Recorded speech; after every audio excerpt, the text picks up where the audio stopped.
Baik, sebelum kita memulai pembelajaran kita pada hari ini, alangkah baiknya kita lihat dari sisi kiri kanan lantai Bapak terlebih dahulu, atau di dalam laci apakah masih ada sampah yang ada. Jika ada, tolong sampahnya dibuang supaya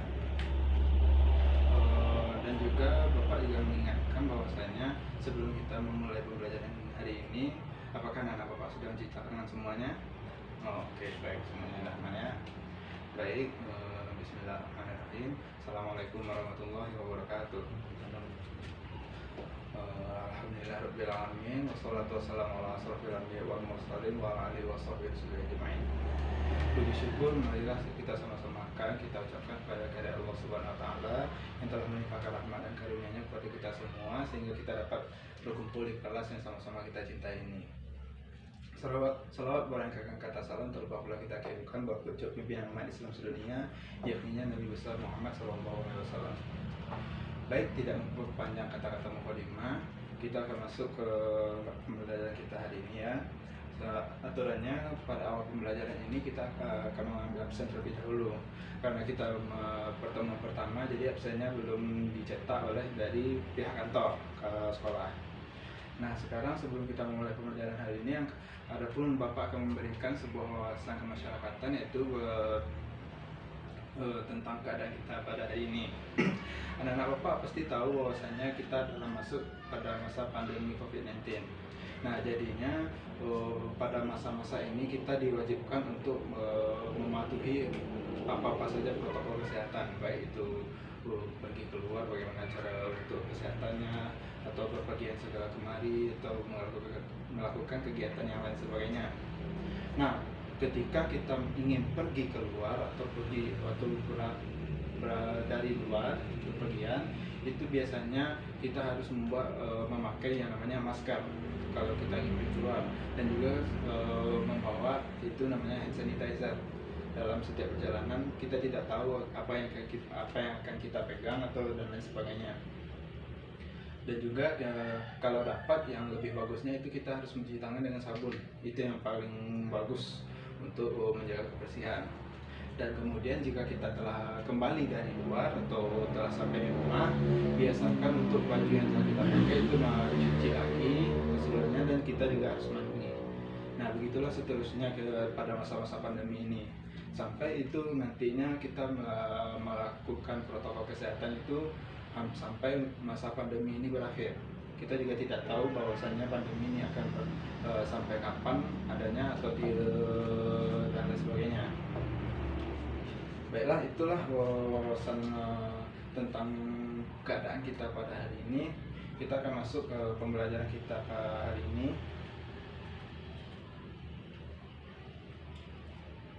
Sebelum Bapak akan menjelaskan, Bapak akan menyampaikan apa-apa saja yang akan kita pelajari pada hari ini ya.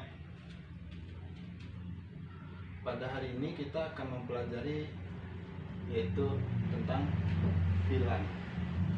Nah, untuk materinya kita akan membahas yaitu ada dua materi. Yang pertama itu ada tentang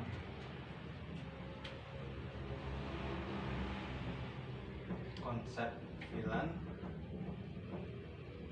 Nah, untuk konsep filan ini kita akan membahas itu apa saja, apa pengertian dari filan dan apa juga fungsi dari filan. Nah, itu ada konsep tentang filan. Kemudian yang kedua kita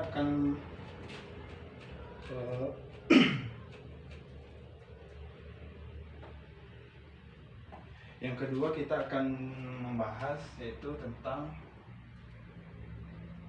cara kerja dari filan. Nah, kita akan membahas itu bagaimana cara kerja filan dan apa saja kegunaan dari sebuah filan itu. Nah, mungkin dua itu saja indikator yang dapat Bapak sampaikan untuk pemahaman kita untuk pembelajaran pertama kita pada hari ini. Baik, kita mulai pembelajaran kita pada hari ini. Yaitu yang pertama itu kita akan membahas yang namanya apa itu filan. Sebelum Bapak menjelaskan, Bapak akan bertanya terlebih dahulu, apakah anak Bapak tahu apa itu filan? Oh, baik. Filan itu adalah virtual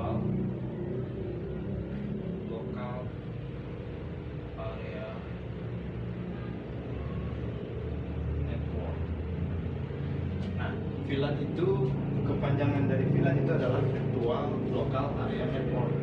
Apa itu Virtual Local Area Network? Yaitu sebuah metode pada jaringan komputer untuk mengelompokkan perangkat-perangkat atau host. Perangkat itu dimasukkan itu adalah sebuah komputer atau HP dan sebagainya pada sebuah jaringan yang terpasang ke sebuah perangkat ini, kemudian dikelompokkan. Contohnya saja contohnya saja itu sebuah warnet. Nah, sebuah warnet itu kan memiliki banyak komputer dan memiliki banyak ruangan. Nah, di setiap ruangan itu nanti akan dibagikan kelompok-kelompok untuk membuat sebuah jaringan. Bapak bahas ini dulu ya, yaitu VLAN adalah sebuah jaringan komputer untuk mengelompokkan sebuah jaringan untuk mengelompokkan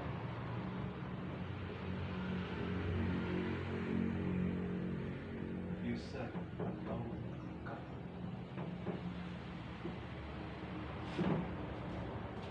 Nah, kalau anak-anak bapak belum paham bagaimana bentuk dari VLAN ini, kita akan contohkan yaitu pada sebuah gedung.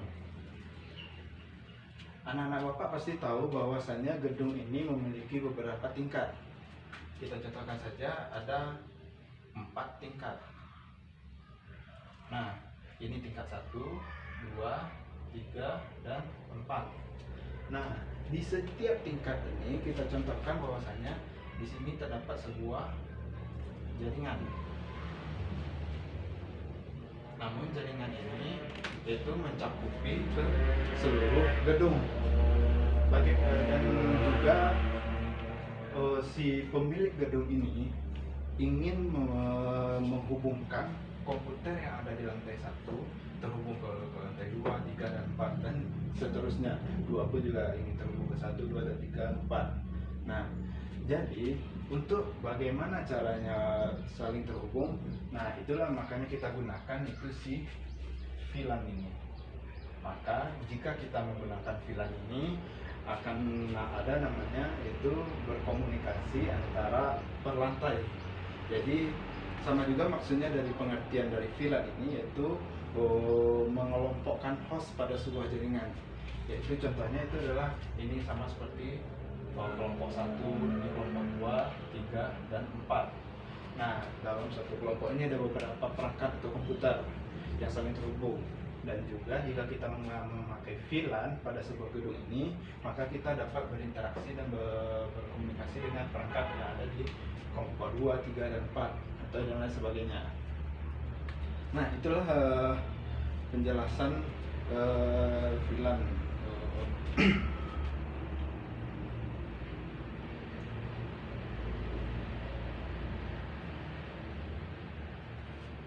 Sampai di sini untuk penjelasan VLAN. Apakah ada yang ingin bertanya?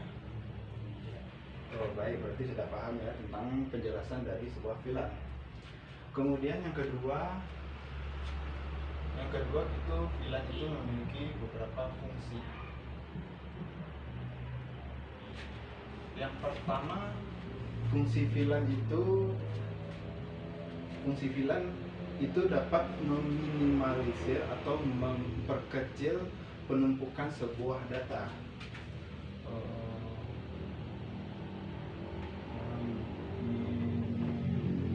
Meminimalisir penumpukan data. Nah, bagaimana apa maksud dari meminimalisir penumpukan data? Maksudnya adalah jika ada data yang dikirim ke perangkat lainnya, kita contohkan tidak ada dari kelompok 1, salah satu perangkat di kelompok 1 ingin mengirim ke salah satu perangkat di kelompok 2, itu jika terjadinya yang namanya yaitu pengiriman data tidak bisa dilakukan, otomatis itu akan bertumpuk data tersebut yang tidak bisa dikirim. Nah, jika menggunakan VLAN ini, otomatis akan mengurangi yang namanya penumpukan data. Jadi jika ada salah satu file yang tidak bisa dikirim, itu filenya itu akan terhapus jika file yang dikirim ke si kelompok 2 ini. Nah, itu fungsi pertama dari sebuah VLAN, yaitu meminimalisir penumpukan sebuah data. Yang kedua itu ada fungsi dari VLAN, yaitu mempermudah pekerjaan dari sebuah admin jaringan. Mempermudah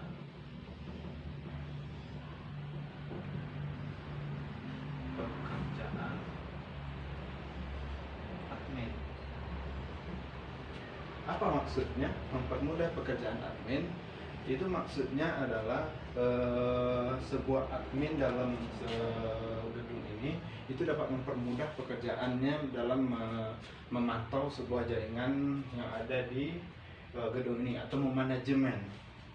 Jadi walaupun perangkat ada sebuah perangkat yang dari kelompok ini, salah satu perangkat ingin dipindahkan ke kelompok lainnya, itu juga tidak akan terganggu jaringan VLAN-nya. Kenapa? Perangkat yang telah ada pada kelompok 1 ini, salah satunya jika kita pindahkan ke kelompok 2, itu perangkat tersebut masih bisa kita gunakan VLAN. Kenapa? Perangkat tersebut itu sudah diatur pengaturan jaringan VLAN-nya. Jadi VLAN dapat mengurangi waktu pengerjaan jaringan. Nah, itulah maksud dari mempermudah pekerjaan admin. Jika ada suatu perangkat yang ingin berpindah ke tempat yang lain atau kelompok lain, itu tidak akan mempersulit pekerjaan dari sebuah admin untuk mengkonfigurasi ulang. Jadi jika kita ingin pindah, ya pindah saja, tidak tanpa adanya kita sama seperti halnya dengan mendaftar ulang terlebih dahulu jika kita ingin pindah. Nah, itulah fungsi kedua dari sebuah jaringan VLAN. Yang ketiga, fungsi VLAN itu yaitu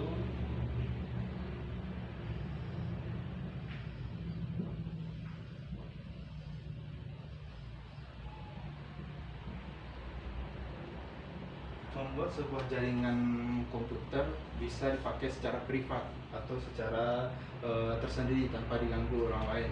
Maksudnya adalah jaringan VLAN ini bisa dapat mengamankan jaringan yang dipakai di sebuah gedung ini tanpa adanya pengguna lainnya atau orang-orang ilegal. Jadi jika ingin menggunakan jaringan pada sebuah gedung ini, itu harus meminta izin kepada admin si jaringan VLAN ini, si adminnya. Jika diizinkan untuk menggunakan jaringan di gedung ini, maka jaringan tersebut bisa digunakan oleh orang lain. Nah, itulah fungsi ketiga si jaringan VLAN ini. Kemudian yang terakhir, fungsi VLAN adalah mengamankan jaringan. Nah, apa maksud dari mengamankan jaringan ini? Maksudnya adalah jaringan VLAN ini dapat mengamankan jaringan yang ada di gedung ini dari orang-orang yang tidak bertanggung jawab atau samanya seperti mencuri jaringan tersebut atau membobol istilahnya.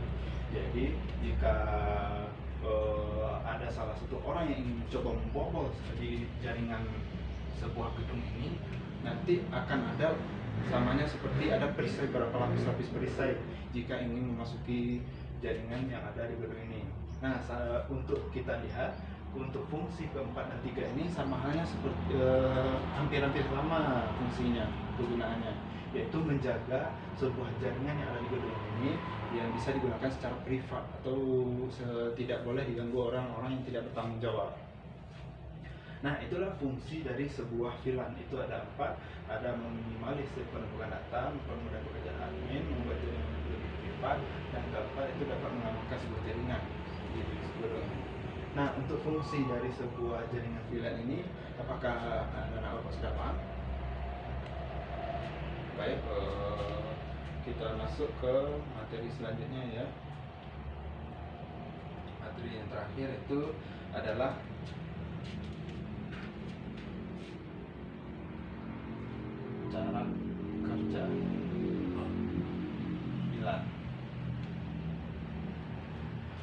cara kerja VLAN itu ada terbagi dua tahapan dalam cara kerja dari jaringan VLAN ini. Yang pertama itu ada yang namanya filtering database. Nah, apa itu filtering database? Filtering database ini yaitu adanya informasi mengenai pengelompokan dari sebuah VLAN ini.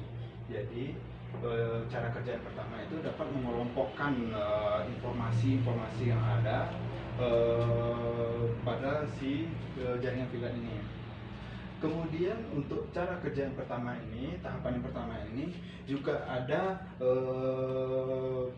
dua kelompok, yaitu tentang cara mencari informasi jaringan VLAN ini. Yaitu yang pertama itu ada yang dinamakan dengan static and triage. Nah, static and triage ini juga terdapat beberapa dua tahapan dalam static and triage ini. Yang pertama itu ada yang dinamakan dengan static filtering and triage. Static filtering and triage. Apa itu static filtering and triage? Static filtering and triage ini yaitu tahapan ini akan mengelompokkan apakah paket data atau file yang akan kita kirim ini atau dibuang atau bisa juga disimpan pada sebuah dynamic and triage. Jadi otomatis jika kita ingin mengirim atau membuang atau dan lain sebagainya, nanti static filtering ini akan menyimpan data tersebut agar tidak hilang nantinya jika kita ingin melakukan mengirim atau membuang atau dan lain sebagainya. Yang kedua itu ada static registration and triage. Static registration and triage.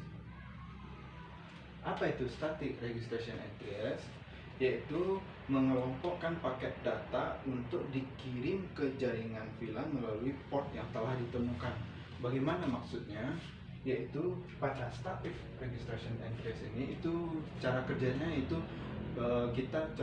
kita ingin mengirimkan suatu data atau paket data, itu kita kirimkan ke perangkat yang telah akan kita tentukan. Tapi perangkat yang akan kita kirim paket data itu harus terhubung ke si jaringan VLAN ini. Maka dari itu jika salah satu perangkat yang akan kita kirim datanya tidak terhubung ke jaringan VLAN, berarti tidak akan bisa kita mengirim sebuah paket data. Nah, itulah cara kerja dari static and triage. Kemudian yang kedua itu ada yang dinamakan dengan dynamic and triage. Nah, pada dynamic and triage ini juga terdapat 3 tahapan dalam cara kerja VLAN ini, dynamic and triage ini. Yang pertama itu ada yang dinamakan dengan dynamic filtering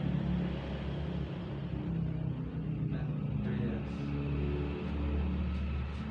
Nah, apa itu dynamic filtering and triage? Pada tahapan ini yaitu tahapan ini akan memilah atau mengelompokkan sebuah paket data yang akan dikirim atau dibuang.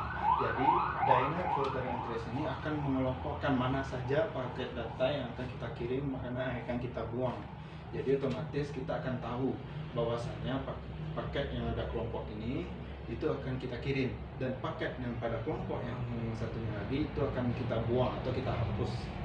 Nah, itulah tahapan yang pertama, yaitu dynamic filtering and triage. Yang kedua itu ada yang dinamakan dengan dynamic group and entries. Apa itu dynamic group entries? Dynamic group entries ini pada tahapan ini akan memilih apakah paket data yang akan kita kirim atau diteruskan atau dihentikan pada sebuah grup, yang ada di pada jaringan VLAN ini. Maksudnya itu adalah si dynamic group entries ini akan memilih yang namanya apakah paket data tersebut itu akan dikirim, yang mana akan dikirim atau diteruskan atau dihentikan pada sebuah grup jaringan VLAN ini yang ada sebuah di gedung ini. Nah, itulah tahapan yang kedua. Yang terakhir itu ada yang dinamakan dengan dynamic registration entries. Nah, yang ini adalah yang terakhir ya, dynamic registration entries. Ya, apa itu dynamic registration entries? Nah, pada tahapan ini itu kembali ke port yang bertanggung jawab untuk memilih paket data. Itu sama halnya seperti kita kembali ke si pengirimnya yang akan bertanggung jawab untuk memilih paket data yang mana akan dikirim atau dibuang atau dan sebagainya. Sama halnya seperti si admin, itu orang yang bertanggung jawab. Jadi otomatis si pengirim ini akan bertanggung jawab paket data tersebut akan sampai ke perangkat lainnya yang ada di kelompok 1, 2, 3, atau 4 dan lain sebagainya. Nah, itulah dynamic registration entries.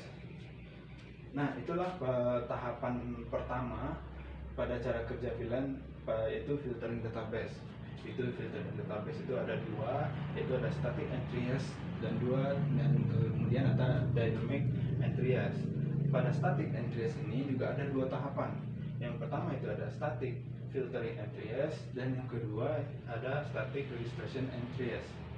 Nah, kemudian pada dynamic entries itu juga ada tiga tahapan. Yang pertama itu ada dynamic filtering entries, kemudian kedua ada dynamic group entries, yang ketiga itu ada dynamic registration entries. Nah, itulah tahapan yang pertama ya. Kemudian kita masuk ke tahapan yang kedua, yaitu ada tagging. Nah, pasti anak bapak bertanya, apa dari cara kerja yang kedua itu tagging? Tagging ini adalah sebuah sistem yang dapat memilah atau mengelompokkan tentang tujuan dari si VLAN ini. Jadi yang disampaikan dalam bentuk tag header atau tanda dari sebuah kepala paket data. Jadi kalau informasi tersebut dapat dikirim ke user tertentu saja dan di dalamnya terdapat MAC address. Maksudnya adalah untuk pengiriman sebuah paket data itu akan ditentukan oleh si pengirimnya kemana paket data itu akan kita kirimkan. Misalnya si user pengirim ini di kelompok 1, kita akan mengirimkan ke si user kelompok 2. Jadi otomatis si pengirim ini akan memilih ke perangkat mana yang akan kita kirimkan sebuah paket data tersebut. Nah, itulah tagging. Kemudian di tagging ini juga ada dua jenis tagging. Yang pertama itu ada namanya dengan Ethernet Frame Tag Header.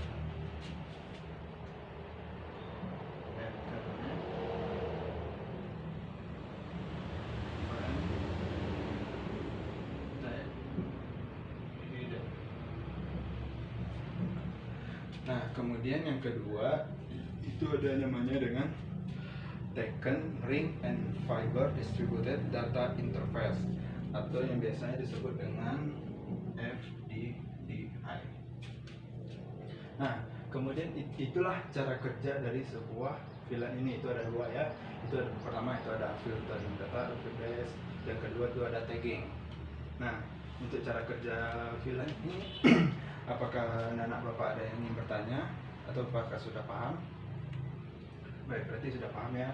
Nah, berarti untuk materi kita hanya ini yang akan bapak sampaikan ya, cuma ini materi ini ya, yaitu ada VLAN, konsepnya dan juga ada cara kerjanya.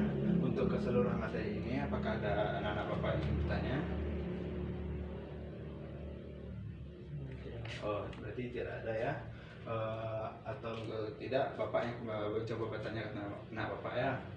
Coba jelaskan apa saja fungsi dari sebuah VLAN. Baik, silakan.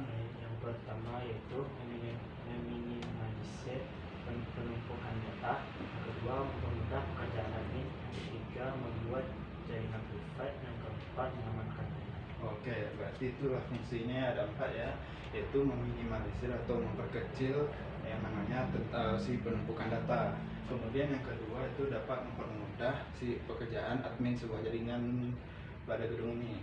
Yang ketiga itu dapat membuat sebuah jaringan itu secara privat atau bisa digunakan hanya sendiri saja. Kemudian yang terakhir itu dapat mengamankan sebuah jaringan. Jaringan itu akan aman jika kita menggunakan jaringan VLAN ini. Nah, itulah jika anak Bapak telah memahaminya, itulah materi kita pada hari ini, pertemuan kita pada hari ini. Nah, baik, untuk kesimpulan pembelajaran kita pada hari ini yaitu adalah VLAN ini adalah suatu jaringan yang dapat mengelompokkan perangkat suatu perangkat atau sebuah jaringan itu mengelompokkan antara kelompok 1 dan kelompok 2 yang akan saling terhubung. Kemudian VLAN ini juga memiliki 4 fungsi, yaitu yang pertama itu ada minimalisir penumpukan data, mempermudah pekerjaan admin, membuat jaringan itu lebih privat, dan yang terakhir itu dapat mengamankan sebuah jaringan yang ada pada sebuah gedung atau bangunan. Kemudian itu ada yang cara kerja VLAN. Cara kerja VLAN itu juga ada 2, yaitu filtering database dan juga tagging. Nah, kemudian di filtering database ini juga terdapat 2 tahapan. Yang pertama itu static entries dan yang kedua itu ada dynamic entries. Untuk static entries ini itu juga terdapat 2 tahapan. Yang pertama itu ada static filtering entries dan yang kedua itu ada static registration entries. Nah, kemudian dynamic entries ini juga terdapat 3 tahapan. Yang pertama itu ada dynamic filtering entries, kedua dynamic group entries, dan yang terakhir itu ada dynamic registration entries. Kemudian yang tagging ini juga terdapat 2 bagian, 2 jenis, yaitu yang pertama itu ada Ethernet Frame Tag Header dan yang kedua itu ada FDDI atau biasanya disebut dengan Tag and Ring and Fiber Distributed Data Interface. Nah, itulah materi kita pada hari ini. Berarti anak-anak Bapak sudah memahami keseluruhan materi ini ya, tidak ada yang bertanya. Baik, mungkin karena jam kita sudah habis, berarti kita cukupkan pembelajaran kita pada hari ini dengan mengucapkan hamdalah. Baik, apabila ada Bapak ada yang salah kata atau Bapak yang salah, mohon maafkan. Bapak akhiri, Assalamualaikum warahmatullahi wabarakatuh.